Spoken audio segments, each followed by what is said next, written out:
20 years ako sa amo ko, pero wala akong naipon para sa sarili ko. Pero dumating ang isang hindi ko inaasahan. Welcome to my channel, Ate Vine Confession. Kung gusto mo rin mag-share ng kwento mo, mag-send ka na ng letter mo dito. Maraming salamat. Enjoy for watching. Dear 8 Vine, masaganang buhay sa iyo at sa iyong mga masusugid na manunood. Malaking bagay na may ganitong content dahil yung mga bagay na hindi mo masabi sa iba, dito pwedeng-pwede. Ganito po yun. Ako ay may asawa at 5 mga anak. Noong ako ay nag-abroad ako ay nasa 35 years old na. Mas pinili kong mag-ibnag bansa para makaiwas sa asawa ko dahil hindi lang siya lasego. Nanakit pa pero ako lang naman. Ang mga anak namin mahal na mahal niya. Kaya panatag naman ako na iwan sa kanya ang mga bata. Dahil 5 sila, halos lahat ng sahod ko ay naipapadala ko, lalo na't walang maasahan sa asawa ko. Dahil sa bisyo nito, habang lumalaki ang mga anak ko, lumalaki din ang gastos. Hanggang sa yung panganay kong anak na ang nagbabudget, babae ang panganay ko, kaya mas may tiwala ako. Pero nabarkada at maagang nag-asawa, ganun din ang pangalawa, kaya puro sakit ng ulo at kalooban ang naiipon sa katawan ko. Pero mas pinipili ko pa rin na hindi umuwi, dahil iniisip ko lalong walang mangyayari sa amin. Dito naman sa mga amo ko, wala akong masabi, mababait sila. Tinuring nila akong kapamilya na.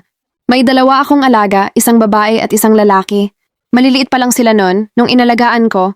At tumagal ako ng 20 years sa mga amo ko. At ang aking long service, yun lang ang aking nauwi.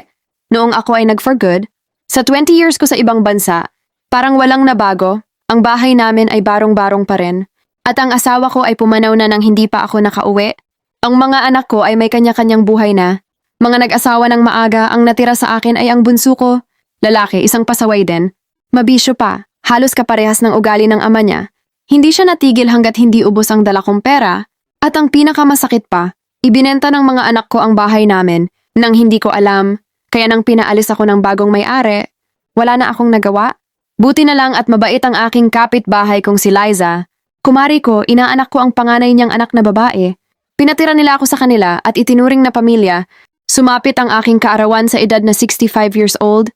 May blessing na dumating dahil may 2 tao na bumisita sa akin. Ang dati kong mga alaga sa Hong Kong. Nahanap nila ako sa pamamagitan ng aking address na nakalagay sa aking kontrata. Ikinuwento ko ang nangyari sa akin at kahit sila ay naiyak. Nang malaman nila na nag-iisa na lang ako, gusto sana nila akong bigyan ng pera at sariling bahay. Kaso natatakot sila na baka malaman ng mga anak ko ay kuhanin muling lahat at maiwan akong kawawa.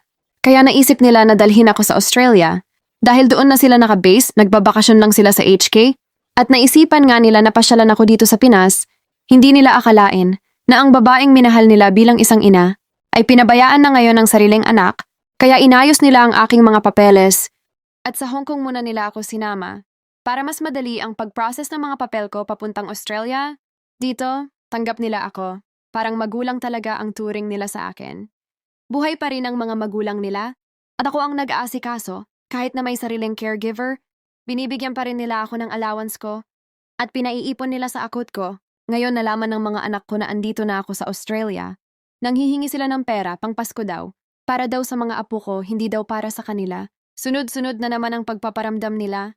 Sa totoo lang, nasasabik pa rin ako sa mga anak ko, sa mga apo ko, pero bilin na bilin ng mga amo ko dito. Na huwag akong magpapadala sa emosyon ko, hayaan ko raw ang mga anak ko tumayo sa sarili nilang mga paa. Dahil naranasan ko na ang lahat ng hirap kasama sila, bilang ina, ano ba dapat ang maramdaman ko? At tamang gawin, sana mapayuhan niyo ako, salamat.